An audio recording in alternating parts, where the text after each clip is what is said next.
aula de arte de hoje, tá?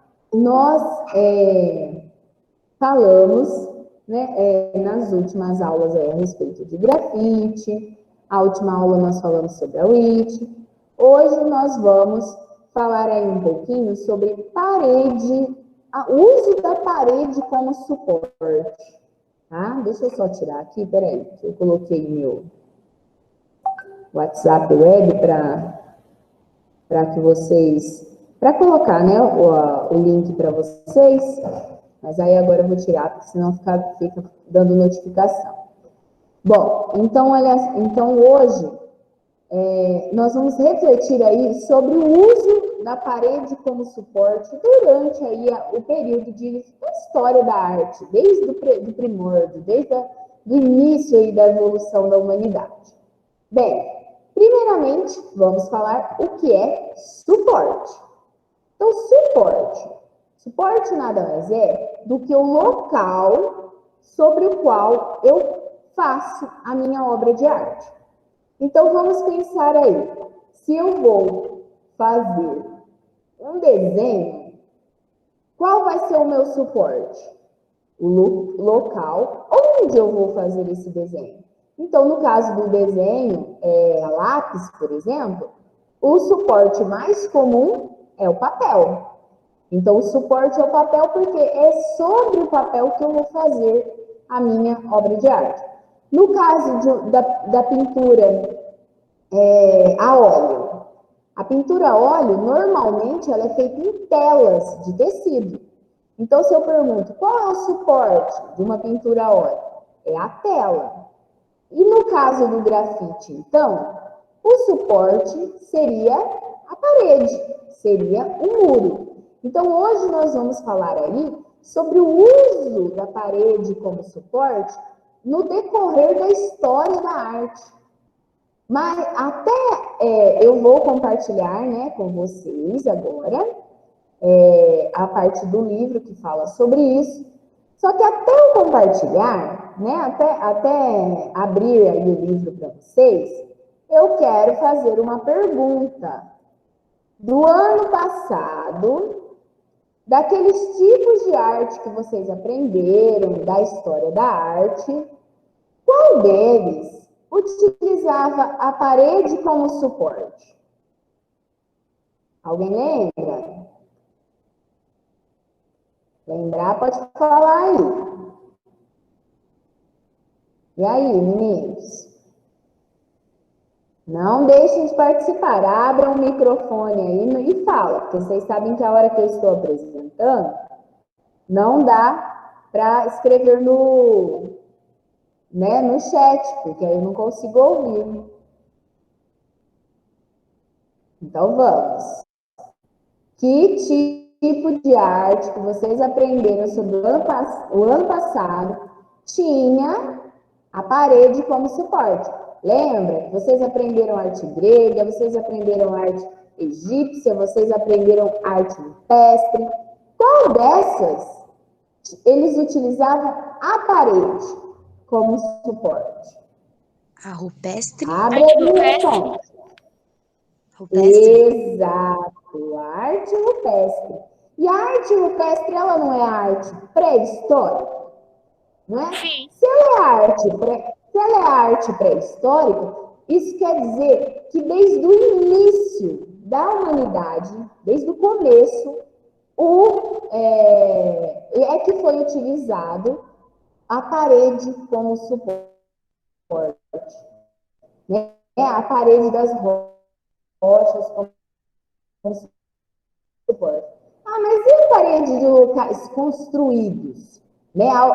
Em outros tipos também. Como, por exemplo, lembra da pintura egípcia, que era feita nas paredes das pirâmides, nas paredes dos templos? Então, aí, quando já era realizado em construções, aí eles também utilizavam a pintura em parede, como, por exemplo, aí na pintura egípcia. Os gregos,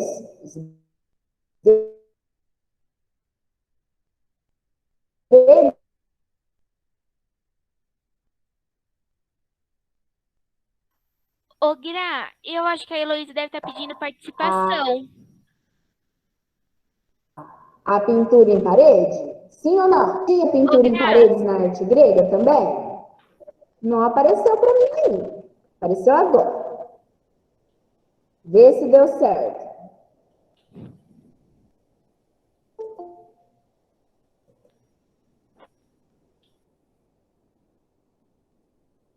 E aí, pessoal?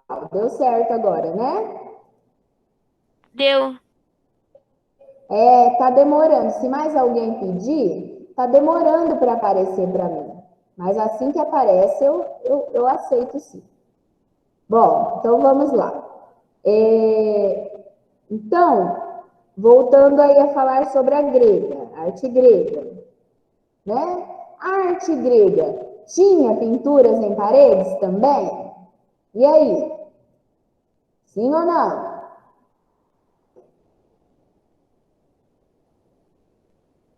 Como, Gra? Na arte grega, tinha pinturas em paredes também?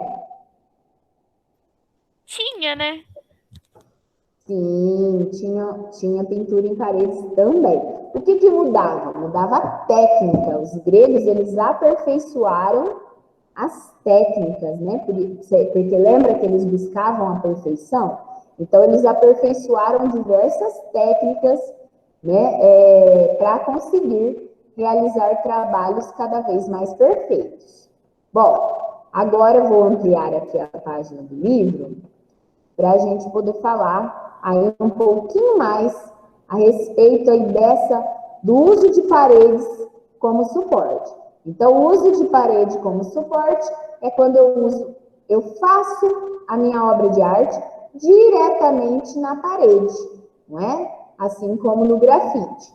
Bem, então vamos lá. As paredes como suporte. Desde a pré-história, a humanidade vem desenvolvendo muitas formas de comunicação e expressão. Um bom exemplo disso são as pinturas rupestres, né? Que, como vimos, podem ser encontradas em paredes, tetos e outras superfícies de cavernas e abrigos pelo mundo.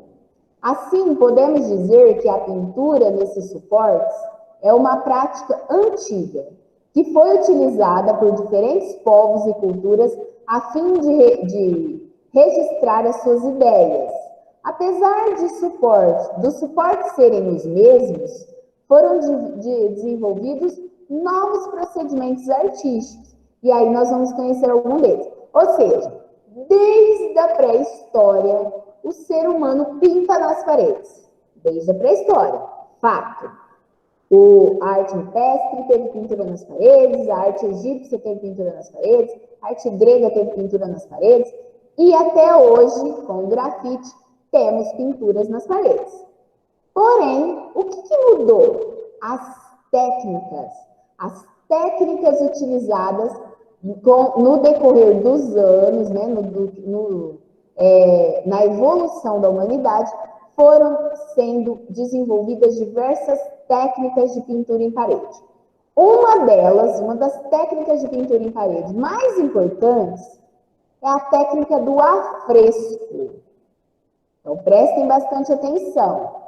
E hoje, até como atividade, vocês terão que pesquisar aí, né, um pouquinho sobre o afresco, sobre a técnica do afresco. Bem, o que é o afresco? Ele é uma técnica de pintura mural, ou seja, para fazer mural, é para pintar em paredes, em muros, né? Que consiste em você passar. Como que é? Por que chama afresco? Consiste em você passar uma camada do material que você vai utilizar, que pode ser argamassa, pode ser gesso, e aí você passa aquela camada, enquanto ela ainda está molhada, você pinta por cima. Então, aí a hora que ela secou, ela fica presa lá na parede, não sai nunca mais, ela é mais resistente, né? Ela é uma técnica mais resistente. Então, por isso que se chama afresco. O gesso ou a argamassa, elas precisam estar frescas para eu poder pintar em cima enquanto ainda está molhado. Tá, beleza, entendi. Precisa estar fresco, aí eu vou pintando por cima. A hora que ela seca, ficou ali a pintura presa na parede. Perguntinha. Se ela tem que estar fresca e eu vou fazer um trabalho desse tamanho aqui, por exemplo, ó, que esse cara está fazendo lá na Turquia em 2015, eu posso passar argamassa em tudo? De uma vez? E aí? O que vocês acham? Abre o microfone aí. Posso passar argamassa em tudo de uma vez? Sim ou não?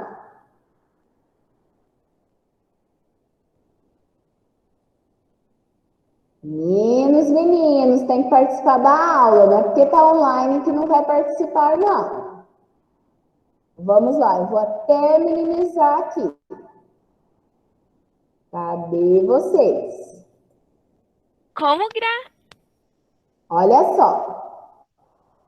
Se eu estou fazendo um afresco, e eu disse que o afresco é quando você pinta sobre a argamassa ou gesso que ainda estão frescos. Então, por exemplo, passei a argamassa, ela ainda está molhada, eu vou lá e pinto. A hora que ela secou, ficou preso lá na parede. Tá? Essa é a técnica do afresco. Se o afresco ele é feito desse jeito, eu tenho como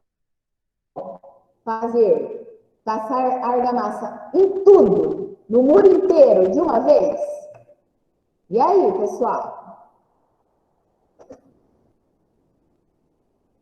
Vamos lá? Sim ou não?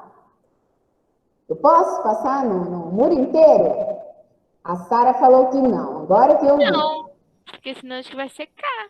Isso. Tem que ser partes.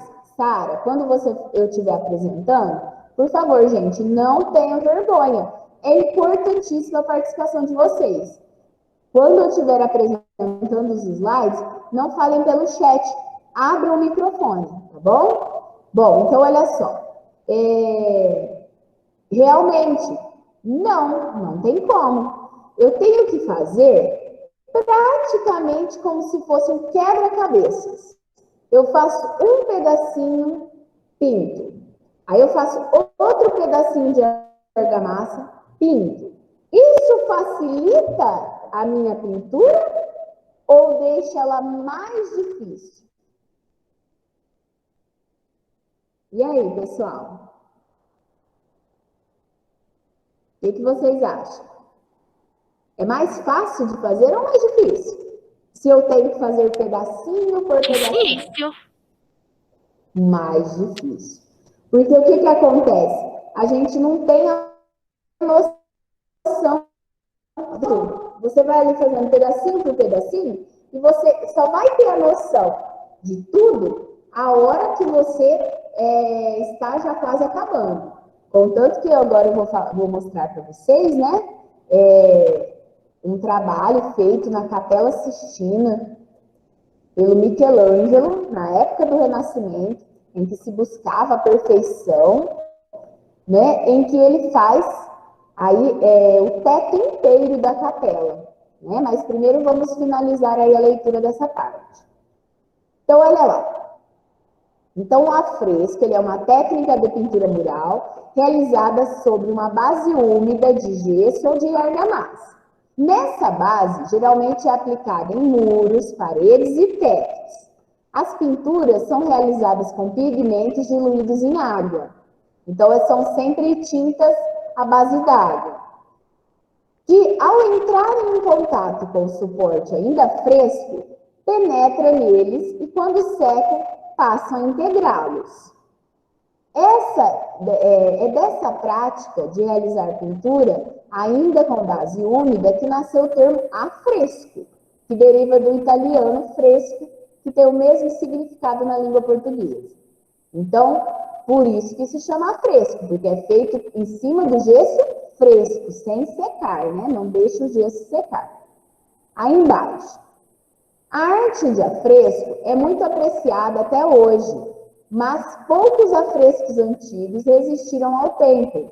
Quando são realizados em locais úmidos, onde podem ocorrer rachaduras, os afrescos ficam sujeitos a danos. Por isso, para conservá-los, o ideal é que eles sejam realizados em locais bem secos. Os afrescos romanos, no entanto, podem ser observados nas ruínas da cidade de Herculano, na Itália, pois foram preservados sobre a lava do vulcão de Vesúvio após a sua erupção no ano de 79 d.C. Esses aqui, essa imagem, tá vendo? Que ficou preservada pela lava do vulcão. Esse afresco romano, né, da época romana, ele das lavas, então a gente consegue ver ele perfeito. Olha lá, tá vendo?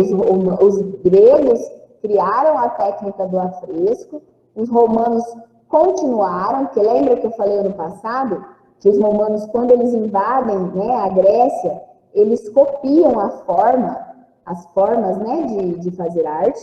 Ah, meninos, ó, só um minutinho, vou ter que colocar na tomada o notebook.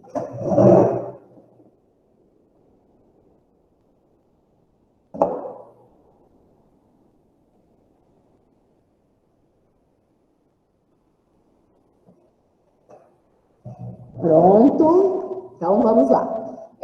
Então os romanos, eles copiam todas as técnicas, tudo que os gregos tinham criado de avanço aí nas suas técnicas artísticas, os romanos vêm e copiam. A única diferença é na parte da arquitetura, que aí os romanos fazem aquele arco, criam aquele arco em cima dos pilares, tá bom? Aí, olha aqui embaixo, ó, esse então é antigo, lá da Roma antiga. Esse daqui é da época do Renascimento. Não são meio parecidos, assim, o estilo dos tecidos jogados e tal? Por quê? Porque o Renascimento, vocês vão aprender sobre o Renascimento logo, logo. O Renascimento se chama Renascimento exatamente por isso. Porque é o renascer das ideias, o renascer, né, da arte clássica. Então, eles vão lá atrás, na Grécia Antiga, para pegar as ideias da arte clássica como a gente conhece hoje. Tá? E aí, o artista italiano Michelangelo, ele viveu de 1475 a 1564, e da época do Leonardo da Vinci, da mesma época, tá? Do Leonardo da Vinci, até acredita-se aí que tinha uma certa rivalidade entre eles, né? Também utilizou essa técnica do afresco nas pinturas como essas do teto da Capela Sistina, que reúne um conjunto de afrescos mais conhecidos do mundo, encomendados pelo Papa Júlio II, e esta é a parte mais famosa do afresco. O afresco é enorme, é todo o teto da Capela Sistina, e em cada parte ele representava uma cena bíblica. Nesse caso, nessa parte aqui, ele criou, né, chamando a atenção, né, deu o nome de A Criação de Adão. Ele fez em 1508 até 1512. Ele faz o teto da Capela Sistina. Vamos contar? 1508, 1509, 1510, 1511, 1512. Ou seja, ele fica 4 anos pintando esses afrescos. Porque tinha que pintar partes por partes. Contanto que a gente até vê os rachinhos, ó. Dá uma olhadinha. Estão conseguindo enxergar os rachinhos? Esses rachinhos aqui eram as divisões. das argamassas. Ele passou esse pedaço, pintou.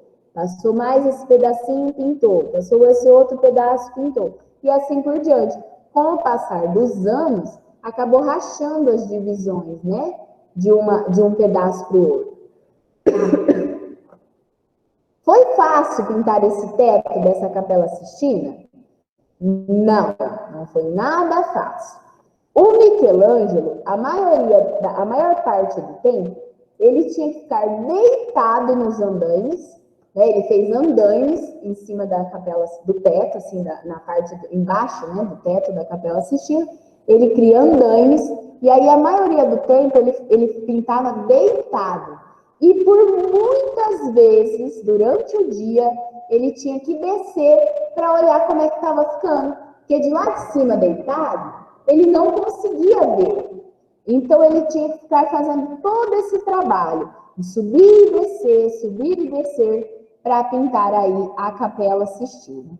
Tá? Vou colocar assim, teto da Capela Sistina. Para vocês verem uma foto dele mais completa. Ali vocês estão vendo apenas aqui, ó. Apenas um pedacinho. Ele, né, o teto total, ele é dessa forma, ó. Olha só essa imagem. Então, nosso amigo Michelangelo Buonarroti, né, ele cria durante 4 anos da sua vida esses afrescos no teto dessa capela, né, no teto da Capela Sistina. E a parte mais, né, famosa no mundo todo é essa criação de Adão, até que carrega, deixa eu ir mostrando os detalhes.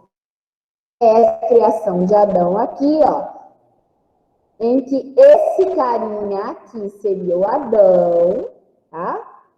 Esse daqui seria o Adão. E esse outro aqui, quem seria? Vamos lá, vão respondendo. E este aqui, quem seria? Se é a criação de Adão. E aí, pessoal?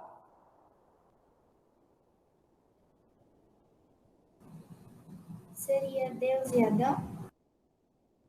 Isso! Seria Deus. Deus está sendo trazido pelos anjos. E aí é como se ele desse vida para o Adão através de um toque, de um pequeno toque. Tá vendo? E olha só, outros detalhes interessantes desta pintura. Ele cria simbolismos, né? O Michelangelo, ele cria simbolismos para a cena. Vocês podem reparar que parece que Deus está fazendo um esforço enorme, ó, para alcançar Adão. E o Adão? O Adão está se esforçando para alcançar Deus?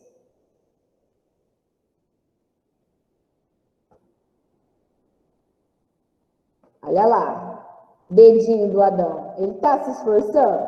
Não. Então, o Michelangelo, ele queria mostrar assim, que mesmo que a gente não se esforce para alcançar Deus, Deus está lá, ó, o tempo todo tentando nos alcançar. Outro detalhe interessante dessa obra. Se vocês repararem no contorno dos anjinhos carregando Deus com esse tecido, se você reparar de longe, de perto não, mas de longe, no caso, né, lá fica no teto, de longe dá a impressão de ser um cérebro. Ele quis fazer, ele imitou o formato de um cérebro, tá vendo? Esse contorno aqui atrás, ó. Para que a pessoa que olhasse lá de baixo, no teto da Capela Sistina, e não prestasse atenção nos detalhes, tivesse a impressão de estar vendo um cérebro primeiro. Então, o Michelangelo faz todos esses detalhezinhos aí, essas simbologias aí na sua obra, tá? Olha lá. Então, nós temos, se vocês pesquisarem depois na internet, eu gostaria, tá, que vocês pesquisarem. Dá para vocês verem ela em 3D, dá para vocês passearem, assim, olhando o teto. Então, olha só, aqui é como se você estivesse vendo o teto de baixo para cima. E ele é todo dessa forma. Aqui, ó, como se você estivesse vendo mais na lateral. E aqui onde fica a parte da criação de Adão. Olha lá onde eu estou passando o mouse, tá vendo? E em cada partinha representava aí uma cena bíblica, só que com as simbologias trazidas pelo próprio Michelangelo. E aqui é em cima do altar. Então, em cima do altar tem vários anjos, santos também, tá? Então, olha só que interessante. Imagina o trabalhão, né? Não é à toa que demorou 4 anos para ele finalizar. Imagina o trabalhão, você sobe, né? Sobe, pinta um pedacinho, desce, olha como ficou. Sobe de novo, pinta mais um pedacinho, desce, olha como ficou. E era alto, o teto era alto, então deu um trabalhão tremendo para ele, tá? Por isso que ele demora tanto tempo. E porque os renascentistas buscavam a perfeição, assim como os gregos, tá? Aí agora, olha lá, o trabalho que durou cerca de 4 anos reuniu controvérsias. Como os afrescos não eram a especialidade de Michelangelo, que se dedicava mais à escultura, o artista realizou as pinturas um pouco contrariado. Porém, além de não reconhecer este como seu principal talento, a ordem dada pelo Papa, né, Júlio II, o fez interromper outros trabalhos que estava realizando. As 40 esculturas encomendadas para o túmulo do Papa. Então, o Michelangelo ele trabalha bastante para os papas nessa época. Né? Nessa época, a Igreja Católica realizava várias encomendas, né, para artistas. E o Michelangelo ele foi um desses artistas que conseguiu trabalhar bastante para a Igreja Católica. Né? Lembrando, pessoal, que ainda não tinha havido a separação da Igreja Católica e Protestante. Então, ainda não existia a Igreja Protestante, que é a Igreja Evangélica de hoje em dia. Né? Então, ele interrompeu o trabalho do túmulo e se dedica exclusivamente aí para a Capela Sistina. Aí agora nós vamos falar sobre a outra técnica. Outra técnica que se chama muralismo. O que era o muralismo? O muralismo é um movimento que surgiu no início do século XX, tá? Hoje em dia, vários artistas, inclusive grafiteiros, como, por exemplo, o Eduardo Cobra, né? Vários artistas, eles fazem muralismo. Eles não fazem mais só grafite. Eles já partiram para o muralismo também. Tá? Então, o que seria esse muralismo? Ele surge no México, em meio a uma crise social e política, que era a Revolução Mexicana, de 1910 até 1920, e ele recebeu esse nome por se tratar de um procedimento artístico de composição de murais em grandes dimensões, que podem ser feitos a partir de afrescos, mosaicos, painéis cerâmicos, entre outros. Então, o muralismo é quando você faz um mural gigante, um mural muito grande, utilizando alguma técnica, como, por exemplo, o afresco, o mosaico, os painéis cerâmicos. O que eram esses painéis cerâmicos? Faz uma parede inteira de cerâmica, depois pinta por cima. O que é um mosaico? Mosaico você pega pedacinho por pedacinho de caco de vidro colorido, ou de caco de piso, por exemplo, ou de pedrinhas, e aí você vai colocando uma do lado da outra e formando um desenho. Então, no caso, ó, vou até sair daqui, vou lá para mostrar para vocês. Então, ó, exemplo de mosaico.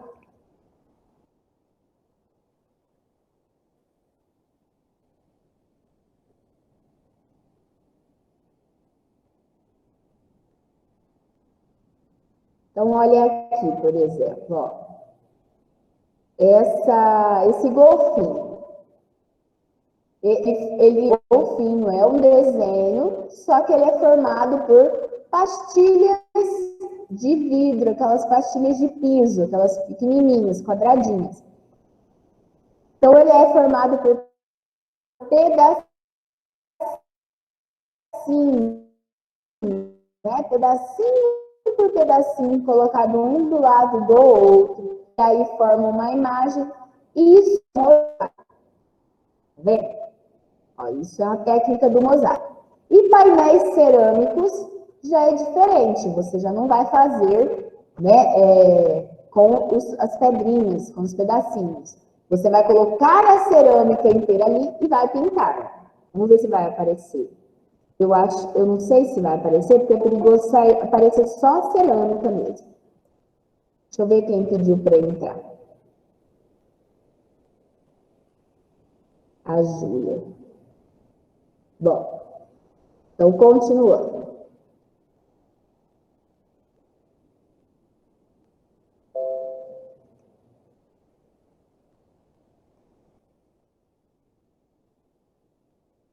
Ver se vai aparecer ou se vai aparecer só a cerâmica, que às vezes não aparece ela pintada, né? Às vezes aparece normal, como é utilizado hoje em dia. Ela aparecem os normais. Aqui apareceu um antigo. Vou mostrar para vocês esse antigo, ó.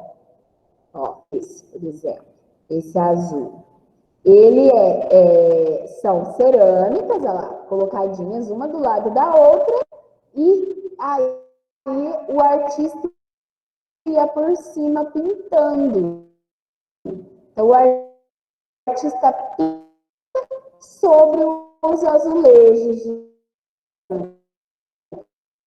Vendo? Ó, esse azul está do lado. Então, essa é a diferença. O mosaico é uma técnica, o painel de cerâmica é outra, o afresco é outra. Então, existem diversas técnicas e ela é chamada de mural. Tá? Na época, foi o Diego Rivera. Diego Rivera, ele tem uma curiosidade, ele foi casado com a Frida Kahlo. Quem sabe quem é a Frida Kahlo? É aquela artista que tem a sobrancelha grandona, assim, sabe, monocelha, usava bastante flores no cabelo. Hoje em dia tem camisetas da Frida Kahlo, tem bolsas, mochila, sapatos e vários outros acessórios no estilo, né, com o rosto ali da Frida. Tá? Então, um dos maiores muralistas mexicanos foi o Diego Rivera. Ele buscou mostrar com sua arte suas ideias revolucionárias, unindo com influências da cultura do país. Então, ele fazia uma obra de crítica social grande, criticando problemas políticos e sociais, mas também trazendo elementos nacionalidades, elementos típicos do México, como, por exemplo, a festa dos mortos. Ó, aqui nós estamos vendo uma pessoa vestida de caveira. Aqui a Frida Kahlo, aqui do lado, ó. Essa aqui era a Frida Kahlo que ele fez neste painel, tá vendo? E esse aqui é como se fosse ele. Bom, essa aqui é parte do central do mural Sonho de Domingo no Parque, que tem 15 metros por 5 de altura. Então, ele tem 15 metros de comprimento por 5 de altura, bem grande mesmo, tá? Bem, no Brasil, artistas como Cândido Portinari, Di Cavalcanti, também foram influenciados pelo muralismo mexicano e criaram diversas pinturas murais. O Cândido Portinari mesmo, ele fez várias pinturas murais em cima de azulejos, como aquele que eu mostrei para vocês ali agora, aquele azulzinho, tá? Então, o muralismo, ele influenciou desde o comecinho do século XX, lá desde o começo de 1900, e influencia até hoje, como, por exemplo, Eduardo Cobra faz muralismos enormes utilizando a técnica do grafite, tá? Bem, meninos, agora, nesses últimos minutinhos, né, nós falamos então sobre essas técnicas. Eu quero que vocês pesquisem aí né? Um pouquinho. Pesquisem o que são essas 3 técnicas, ó. Afresco, mosaico e painéis cerâmicos, tá? Vocês pesquisem aí pra gente, no caderno, e aí depois mandem no Classroom. Hoje à noite eu abro essa opção para vocês enviarem lá a foto da tarefa de vocês. Mas antes da moça, pode falar. Você coloca no chat o que a gente tem que pesquisar certinho, por favor? E Sim. também a gente pode fazer no Word, que fica mais fácil na hora da gente ler para estudar. Porque no caderno fica tudo mutuado. Aí eu prefiro no caderno, Ana, porque vai ter aquele que só vai copiar e colar, não vai nem ler. Tá. Então eu prefiro no caderno. Ó, então preste atenção. Pesquisar as técnicas.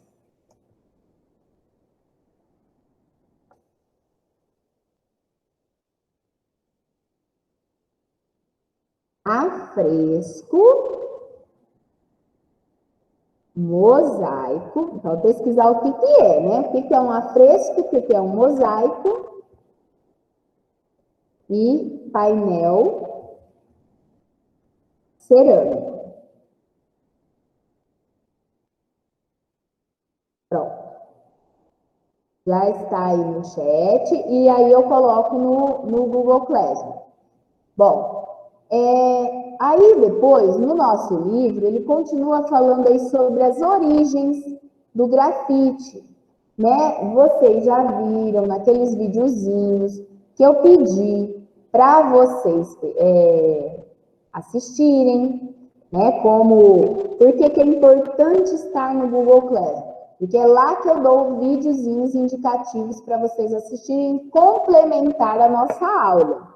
Né? Então, naqueles videozinhos, até falando nisso, agora pode colocar no chat, que eu não estou compartilhando. Coloca da sala aqui, todos que estão aqui, quem não está no Google Classroom. Eu mandei lá no grupo do ensino híbrido agora, né? Depois que eu postei o link da aula, eu mandei o convite. Então, me manda aí pelo chat quem não está, ou me manda no particular, né, também. Por quê? Porque é lá que eu estou colocando esses videozinhos extras. E aí, para vocês entenderem um pouco mais sobre a origem do grafite. Então, o grafite, ele tem influência no muralismo, né, também, contanto que vários grafiteiros já são considerados muralistas, né, assim como o Eduardo Cobra. Por que eu falo sempre do Eduardo Cobra? Porque brasileiro, hoje, ele é o mais famoso. Os gêmeos também são muito famosos, mas na parte de muralismo, o Eduardo Cobra é o mais famoso. Os gêmeos são super famosos no mundo todo, na parte de grafite mesmo. Tá? Então, o grafite, ele vai surgir aí na década de 70, quando lá nos Estados Unidos, com aquela cultura de gangues, aquela coisa bem parecida com aquela época do seriado Todo Mundo Odeia o Chris, né? Aquele problema de racismo nos Estados Unidos. Então, diante de todos esses problemas que os Estados Unidos estava vivendo naquela década de 70, um grupo, né, era marginalizado pela sociedade, era mal visto, só porque era negro e tal, eles começam a criar manifestações artísticas que iam contra aquela discriminação, aquele racismo que eles estavam sofrendo. E aí eles criam a cultura hip-hop. A cultura hip-hop, ela tem alguns pilares, ela tem algumas bases, né? Então ela acontece desenvolvendo vários tipos de arte, tanto na música, como na dança, como nas artes visuais, que é o caso do grafite. Tá? Então, a cultura hip-hop, ela surge na década de 70, e aí, antes da cultura hip-hop, existia apenas pichação. que era ir lá, deixar a sua marca e tal, sem autorização nenhuma, era vandalismo, era crime. Depois, na década de 70, ainda era considerado crime, então o grafite ainda era considerado crime, mas eles já começam a fazer aquelas letras estilizadas, e com o passar do tempo, o grafite ele vai evoluindo, ele vai melhorando, e aí ele passa a ser considerado arte. Mas o início de tudo, o começo de tudo, é aí, na cultura hip hop, lá dos Estados Unidos. Então agora, né, para a gente só finalizar aí a parte da aula de hoje, eu vou compartilhar com vocês aí um pouquinho, só para a gente falar mais um pouquinho sobre os pilares da cultura hip hop. Então, o que seria essa cultura hip hop criada na década de 70 em Nova York, nos Estados Unidos? Era uma forma, é uma cultura artística, uma forma de viver, uma forma de pensar. Então, é uma cultura artística que começou na década de 70, nas áreas centrais das comunidades jamaicanas, latinas e afro-americanas da cidade de Nova York. Ou seja, as pessoas que sofriam discriminação. Eu sou latina, eu vim do México, lá nos Estados Unidos, sofria preconceito. Vixe, eu sou descendente de jamaicano, eu sou afro-americano, então sofria preconceito. Então, esse grupo marginalizado que sofria discriminação e preconceito é que cria essa cultura artística. A tradução literal da expressão, o que significa hip hop? Hip hop significa balançar os quadris, né? Ou seja, se mexer, se movimentar, tá? E a cultura hip hop, ela tem 4 elementos básicos, 4 pilares, 4 grandes pilares, que seria o break. O break é a dança, o break dance é a dança, é a representação desse movimento, dessa cultura através do corpo. Então, o break dance é a dança. O MC, que seria a consciência, o cérebro. O DJ, que seria a alma, a essência, a raiz. E o grafite, que era a expressão da arte por meio da comunicação visual, né? Por meio do desenho, das pinturas nas paredes e nos muros. Então, o hip hop, ele tem estes 4 grandes elementos. Perguntinha. Agora, para finalizar aí a nossa aula. O que é um MC e qual é a diferença de MC e de DJ? E aí? Posso falar? Pode. MC, que eu saiba, é o cantor de funk, que ele canta e às vezes faz a composição da música dele.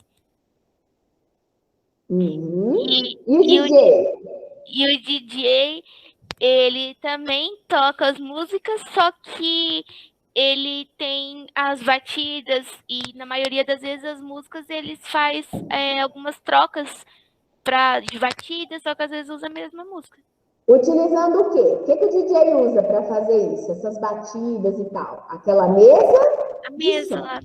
Não é? Então, isso. A grande diferença de MC para DJ é que o DJ ele vai operar a mesa de som, não é ali, e ele vai criar aquelas batidas, criar improvisos através do som. O MC não, o MC agora a gente fala MC para cantores de funk. Mas, naquele início, lá dos anos 70, quando surge o conceito de MC no hip hop, ele era aquele cara que cantava rap, que criava improvisos, era aquele cara cerimonialista que ficava animando as festas, tipo, diga aí todo mundo respondia, e aí ele fazia rimas. Então, ele era mais um rapper, né, do que um cantor de funk. Hoje em dia, aqui no Brasil, utiliza-se o termo MC para cantores de funk.